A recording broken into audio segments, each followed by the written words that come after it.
I don't really know how to describe my old neighborhood. It was kind of rural, kind of suburban, typical New England suburb with its Victorian homes and coastal charm, but a major bore when you're 15 with not many friends and overprotective parents who forgot that they too were 15 at one point. But two things were true back then. Autumn was my favorite season, and Halloween was my favorite time of year. I mean, come on, who doesn't just love October with its glorious display of fire-colored leaves and the festivities and the spooky decorations and scary movie marathons? 2008 was particularly amazing because October 31st fell on a Friday. My two friends, Brandon and Poe, whose real name was Mike, but Brandon started calling him Poe after Brandon said that Poe, quote-unquote, dressed like a raven, cemented our plans at lunchtime. Now, the people of our town were somewhat traditional when it came to trick-or-treaters. They all thought 15-year-olds were too old to get candy, which I thought was a huge disservice to the older kids of that time. But that didn't mean we couldn't dress up. We all got some of those full-body costumes. I was Ghostface, Brandon was Michael Myers, and Poe wore his Raven costume. I'm just kidding. Poe dressed as the Phantom of the Opera. He was into the performing arts program in our high school working backstage, and he was very into musicals and that kind of thing. So yeah, like I was saying, at lunch we came up with some ideas. Poe's family was quite the liquor connoisseur, and as such, we didn't think they'd notice if we were to, say, liberate one of their many bottles of whiskey and take it with us on our escapades. Spoiler alert. They did notice the next weekend after Poe just so happened to take their very expensive bottle of Johnny Walker Blue Label. On Halloween night, we assembled at Brandon's house after Poe got the party favors. We all told our parents we were going trick-or-treating. It was one last hurrah because we were all maturing and had already gotten some snide comments about being too old to get free candy. We all said we were staying at Brandon's house that night, since his parents were the most lax and gave him the latest curfew.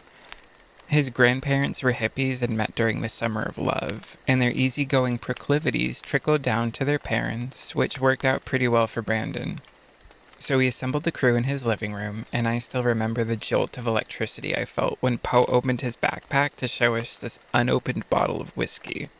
Our night was set to be awesome. Brandon's parents even commented on what a smart idea it was to bring a backpack, because it was easier to carry that than a sack of candy. Yes, they were splendid people, if not just a wee bit willfully ignorant. Now, I don't know what's happened in the last few years in other parts of the world, but Halloween just doesn't have the same oomph that it used to. I never see trick-or-treaters at my current location. There aren't any parties, no one dresses up at work.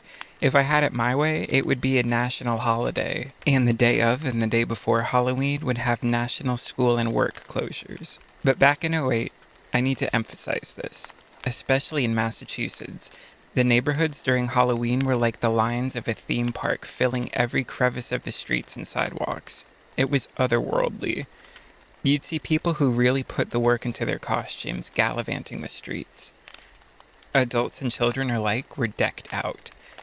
I saw one couple with a kid, and the man and woman were painted black and white as if they stepped right out of Pleasantville. We had plans, but we took a few minutes to walk around and just cherish the sights.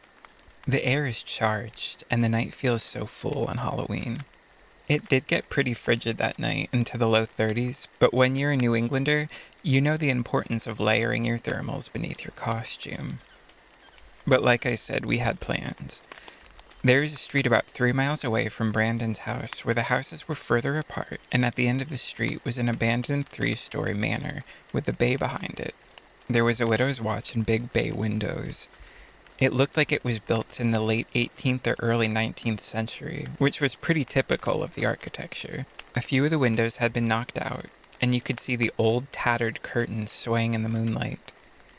Rumors around the area were that it was haunted. Everyone said a woman lived there over a century ago, whose husband died young, and she grieved herself to death in that house. They said you'd be able to see her on the widow's watch looking over the ocean at night. Being the mischievous kids we were, we figured that Halloween would be the best night to get to see a spirit. But we didn't want to just observe. We wanted to be part of the action. We scoped the place out earlier and found out there was a window in the back that was a pain in the ass to get to, but it wasn't locked. So one by one, we shuffled through the window and got inside. It was freezing. It was like it was even colder inside somehow. There had evidently been other people there over the years who had the same idea we did, sneaking into the house and looking around to get some thrills. But for all intents and purposes, it was empty now. Save for us. We took out some little flashlights with us so we could see, and it was a good thing we did because it was dark. I know it's hard to remember, but the 3G in 2008 didn't have a flashlight. I didn't even have an iPhone back then, but Brandon did, just in case we needed to get some video or pictures. We settled down on the first floor after looking around for the best drinking spot, sitting down in the room that looked like an old living room. The floors were warped from years of changing weather and no climate control, another normalcy of this part of the country. In some houses, you could set a ball on the ground and it would roll until it hit the wall. Poe pulled out the drinks, and we shed our masks and started drinking straight from the bottle. After a while, we started feeling pretty lifted, and it helped to stave off the cold.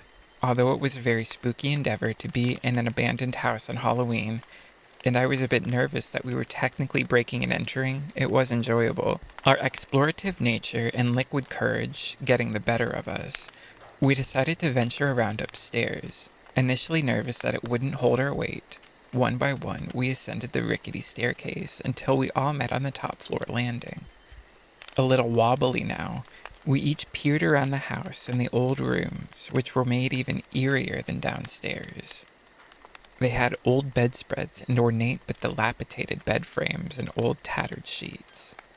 Brandon came up from behind me when I was in one of the rooms alone and scared the hell out of me. He said they found a narrow staircase that led to an attic through a hallway on the other side of the second story and dared me to go inside of it. I scoffed at him and told him no way. But then Brandon said that he and Poe would both give me $50 to do it, and I quickly changed my mind. I know I was a sellout, but hey, I was a teenager and money was money. So I took a flashlight with me, and my friends walked me to the base of a stairway with steps that were so short the majority of my foot hung off of them. People were a lot shorter when all the historical homes were built. I forgot to say earlier, but I hit my head going through one of the doorways. The steps creaked under my feet, and I held on to a very unstable-looking wooden rail that looked like it was affixed to the wall with thumbtacks. But I made it and went through a trapdoor kind of thing that went into the attic. Now I started to get a not-so-good feeling. There was a boarded-up window with some old mannequins around, which scared the living hell out of me when I first saw them. It looked like the lady that used to live there was somewhat of a seamstress. Against the wall by the window, there was something tall and flat covered by a sheet. I went over and pulled the sheet down. I didn't think to be careful because it's not like the residents would be back there or anything. It was a giant Victorian mirror with a silver decorative frame. It was a bit dusty, but I could see my reflection fairly well. As I looked at myself, though, I didn't move my body an inch, but my reflection looked like it smiled at me and shook its head. I told myself it had to be the weird lighting or something, but I was chilled to the core. Just then I heard my friends shouting for me and hurried down the stairs. They both told me to get down quickly, and they wanted to leave. They wouldn't tell me what was going on until we were back on the streets and heading back to Brandon's house. They said when I was in the attic, they both heard a whispered voice that sounded like it was right behind them, saying to get out. All three of us agreed we started feeling a strong sense of foreboding shortly after I went into the attic. After that, we had a fairly mellow night watching scary movies back at Brandon's place, but we never ventured to that house again.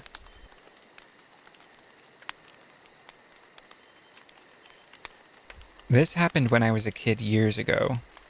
I'm pretty sure I was in 5th grade, so I would have been 10 going on 11 in a couple months. My dad took me trick-or-treating for the night, while my mom stayed home and handed out candy. They used to alternate taking me and my sister out. My friend Josh lived in a better neighborhood, so we drove over to his house, taking my sister and her friend Katie with us. Katie and my sister were a grade beneath me, and she actually started dating my friend Josh later in high school. Nothing too noteworthy happened when we were out.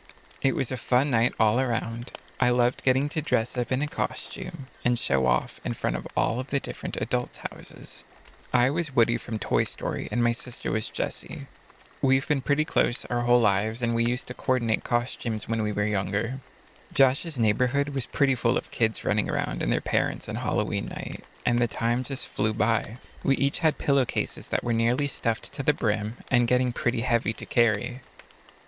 About 8:45, we called it quits, got everyone back to their respective houses, and went home ourselves. We had school the next day, so we changed into our PJs and went into our rooms. I've always been a pretty big chocoholic, so I couldn't help myself from looking at my bag of candy. I snuck my pillowcase in from the kitchen because my parents knew better than to allow me to keep several pounds of sweets in my room. After spreading the full bag of candy out on my bed, I looked through everything and felt pretty satisfied with the healthy helping of chocolate I'd acquired. But after a second glance, a flash of silver piqued my interest. I pulled it out of my candy pile and unearthed a small thumb drive. My mind was so set on candy I didn't understand what I was looking at. Was it some new hyper-realistic candy? But I quickly snapped out of it and realized that it was something that you plugged into the computer and used for pictures or documents. My parents were both asleep by the time I went to the family computer to look at what was on it. I wasn't one of those kids who had iPhones or iPads until I was much older, and I'm thankful for that. But I knew how to turn a computer on and plug a flash drive into the tower. I watched a file come onto the desktop that just said, "Don't look." Until this point, I was pretty interested in the flash drive and thought maybe it was some cool Halloween-themed cartoon or something. That's what my kid brain was thinking, but the title gave me pause. Hesitantly, I double-clicked it and opened the .avi file, and there was a movie of a girl that came up. She was upset and looking at the camera, shaking her head and crying. My hands were sweating now and my breath caught in the back of my throat, but I clicked the play button. She was full-on hysterical, shaking her head from side to side and looking at the camera, pleading. She had to be in her early 20s or late teens, judging from what I remember now. She was in a dark room and she was spotlit. I thought it had to be some kind of joke or something, but that was just me trying to rationalize the situation. Then the light cut out and there was a deafening scream followed by a thud. I started crying now and really wanted my mom. As luck would have it, she came rushing into the room, scolding me at first for watching a movie. I couldn't speak at first. I just sobbed and sobbed, and my mother's expression softened, and she just held me. I managed to get out that I saw something bad happened and pointed to the computer. My dad ended up coming down and watching the movie too. I made him watch it with headphones while I wasn't in the room because I just couldn't bear to hear the screaming again. He tried to come into my room when my mom was still comforting me and whispered something to her. He did his best to tell me that it was just make-believe, but I knew it wasn't as soon as I saw his face. I had to talk to the police. It was a different kind of police, though. It was some lady who said she worked with kids, but it was at the police station in some room with stuffed animals and a soft navy blue chair. She asked me about some stuff I liked to do, and then eased me into talking about Halloween night. Since I saw the people who gave us candy, she needed details on everyone I remembered. I asked her if the video was real, and she told me she needed to make sure that she was able to return the flash drive to the person who gave it to me, because he was making a scary movie and most likely gave me the thumb drive by mistake. Yeah, right. I brought this up with my mother when I was an older teenager, and she gently told me what had happened. The girl's remains had been found before I even saw the video. They never found the person who filmed the footage, though, and every Halloween brings an uneasiness to it ever since that year.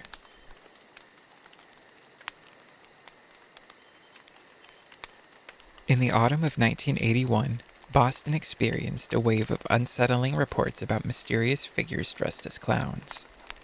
Dubbed the Phantom Clowns, these individuals were described as approaching children in various neighborhoods. The encounters varied, but they all shared a common theme: disquieting and strange. One of the reports came from the Franklin Park neighborhood. A small group of children playing near a dimly lit alley one evening claimed to have seen a clown dressed in an orange and red suit. The children described the clown as quietly lurking in the shadows and watching them. These events were far from isolated. Similar occurrences were reported in other parts of the city, often involving clowns approaching children with various offers or simply observing them from a distance. Fear and unease spread through the community, prompting parents to form neighborhood watches and take precautions to protect their children. Halloween night of 1981 was marked by heightened anxiety. The unusual merriment of the holiday gave way to cautious celebrations, with many residents urging their children to stay close to home. The phantom clown phenomenon created an atmosphere of tension and uncertainty in the city, leaving a lasting impact on the way Halloween was celebrated that year.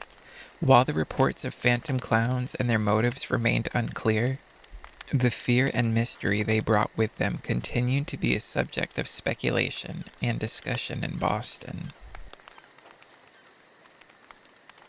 Now it's time to find out which of these stories really happened. The first story involved a group of 3 friends breaking into an old abandoned house in New England, and one of them seeing his reflection move in the mirror when he wasn't moving at all. Do you think this story really happened? Nope, I made it up. The second story involved a young trick-or-treater getting a terrifying video in his trick-or-treat bag. Do you think this story really happened? Nope, I made this one up too. The last story involved the phantom clowns of Boston in 1981. Do you think this one really happened? Yes, this is a true story. This happened in Boston in 1981. Thank you so much for watching. If you'd like to check out other episodes, you can check out my channel at youtube.com/@Creepify. Have a happy Halloween, everybody, and thank you so much for subscribing.